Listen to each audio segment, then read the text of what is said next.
Don Pedro Baños, buenas noches. Hola, buenas noches, Antonio. Pues de entrada le pregunto sobre esto que veníamos comentando y hablando con nuestro invitado anterior y aquí en la mesa.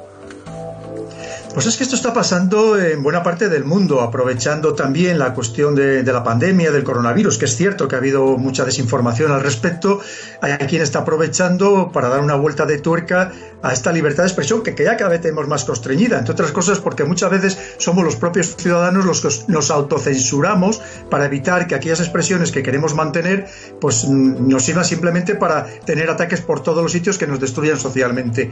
Además de, por supuesto, países más autoritarios, como es el caso de China, tenemos el caso reciente de Turquía, donde en octubre ha entrado en vigor una ley que se había aprobado el 29 de julio pasado, donde el control sobre las redes sociales, sobre Internet, sobre lo que se diga en cualquier medio, va a ser absolutamente estricto, aunque en realidad lo único que nos está diciendo es que lo que ya venían haciendo ahora tiene un cuerpo legal, porque esto lamentablemente está sucediendo, como digo, cada vez en más países donde la libertad de expresión verdadera es mucho más difícil exponerla, practicarla, que sucedía no hace mucho tiempo. Don Pedro, en su libro El dominio mental, usted asegura, entre otras cosas, vivimos en un totalitarismo democrático, un autoritarismo disfrazado de democracia. Esta impresión o conclusión a la que usted llega tiene que ver con la forma en que estamos viviendo esta pandemia, que permite al gobierno, pues legislar de aquella manera, mientras nosotros estamos confinados o amedrentados precisamente por el peso de esta crisis sanitaria y económica. Sí, además muchas veces somos los propios ciudadanos los que exigimos esa limitación de nuestras propias libertades precisamente por la situación en que nos encontramos. Esto lo estamos viendo una vez más en todo el mundo, no vamos a centrarnos en ningún país en concreto. Esa lamentable situación que estamos viviendo y que probablemente todavía va a ir a mucho más, entre otras cosas porque se ha establecido ya una hipervigilancia mayor aún de la que ya teníamos, porque lo permiten precisamente todos estos medios electrónicos de los que estamos permanentemente rodeados, y una vez más cada vez es más difícil expresar con libertad, porque claro, en el momento que entra, e incluso ya no solamente los gobiernos, sino hasta las propias multinacionales digitales, a decidir qué es lo que es verdad o lo que es mentira, lo que tienen que censurar o lo que no tienen que censurar, precisamente estas plataformas digitales, como son las redes sociales, que habían nacido con un espíritu de libertad absoluta, donde los ciudadanos podíamos expresar incluso aquello que no nos atrevíamos a contar en otros medios de comunicación tradicionales o incluso en un lugar público. Señor Baños, usted dice ya que no hacen falta mandar grandes barcos de guerra ni lanzar misiles, porque ya a las grandes potencias mundiales lo único que les sirve y lo que ya están haciendo y practicando es controlar nuestras mentes. Esos big data, esos datos que se cuelan con los que ya nos controlan y nos están siempre visionando. ¿Cómo nos protegemos de esta gran enfermedad de la que usted habla?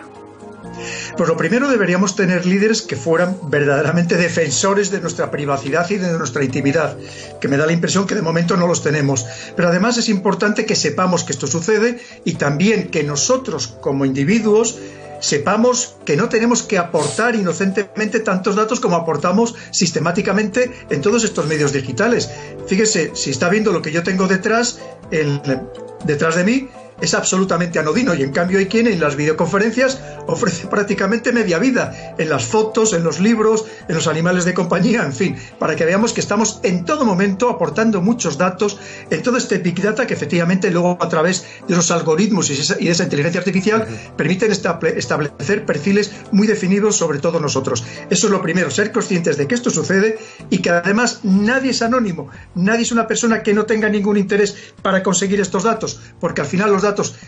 tienen valor de forma individual y también de forma colectiva, una vez que se extrapolan esos datos individuales. Don Pedro, también asegura usted en su libro que el voto está condicionado, las elecciones están condicionadas. ¿Eso significa que podemos inducir al voto y que unas elecciones pueda ganarlas aquel que sabe cómo ganarse el voto inducido de los electores?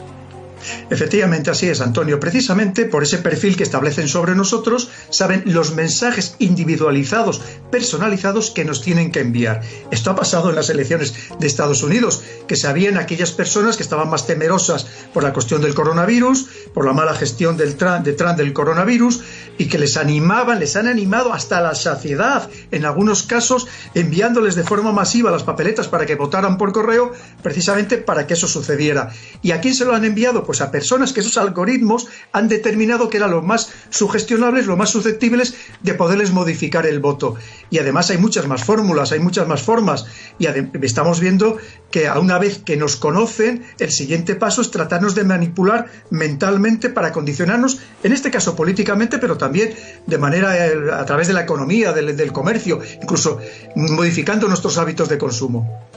Pues muchísimas gracias, don Pedro Baños, por atendernos y comentarnos estos aspectos del dominio mental.